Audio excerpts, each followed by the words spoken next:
Top stories today, the growing threat from North Korea. Sources telling Fox News the Pentagon is ramping up security and resuming the implementation of its missile defense shield. This after North Korea warned of a preemptive nuclear strike against the United States. General Jack Keane is a retired four-star general and former vice chief of staff of the Army. Are we safe, General? Well, there's certainly a growing threat from North Korea. We know they have nuclear weapons. They're trying to miniaturize them so they can affix them to a missile.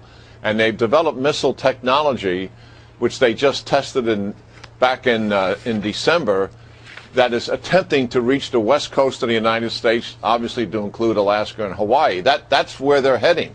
We have to take that threat seriously. So these interceptors that we understand are going back into place, or they're being placed in Alaska and California. How good are they? Well, our missile defense technology is the best in the world. And you saw a display of that to some degree with the attack on the Israelis, because the technology they have and what we have is very close. So we do have the capacity to knock those missiles down, to be sure, and certainly thickening that defense land-based. But we're also thickening the maritime and sea-based defense as well. We've heard so many threats over the years from North Korea, General Keane. Why do you think this time is different, or is it even different? Well, it is different in terms of the evolving nature of the threat, as we just discussed. They're increasing their capacity and capabilities.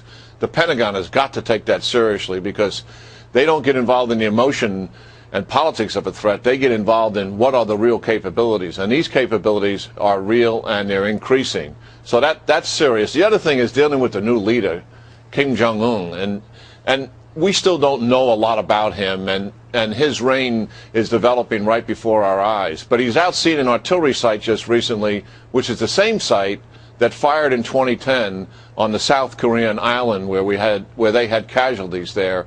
And the other thing is they have a new president in South Korea, and usually North Korea has some kind of provocation after a new South Korean president takes office. So we don't know what he's going to do, but I suspect he's going to do something in the next few weeks or months. What's also concerning to many analysts is the relationship between North Korea and Iran. There's certainly a lot of focus on missile interception on the West Coast because of the geography with North Korea. But what about our East Coast? What about their relationship with Iran? Should we be looking elsewhere besides just Alaska and California to beef up our defenses?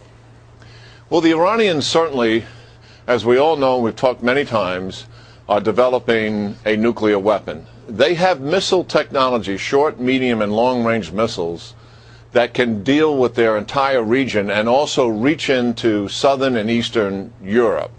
They do not have transcontinental missiles, so-called ICBMs, that we have. But nonetheless, the Iranian developing threat is very serious. And in some respects, it's more serious than North Korea, because they have stated time and time again that they intend to dominate the region of the Middle East. And certainly this weapons technology is part of that geopolitical effort. A lot of these efforts are defensive efforts, right? These missile interception, this is about, a missile coming in and being able to knock it out of the sky. Do you think for either situation, North Korea or Iran, instead of being reactive, we become more aggressive militarily to put a stop to their threats? Well, I think geopolitically our objective in North Korea should have been for some time regime change. I'm not talking about military force, as you suggested, but a significant geopolitical and clandestine effort. That should always be our goal, and do that in cooperation with the South Koreans.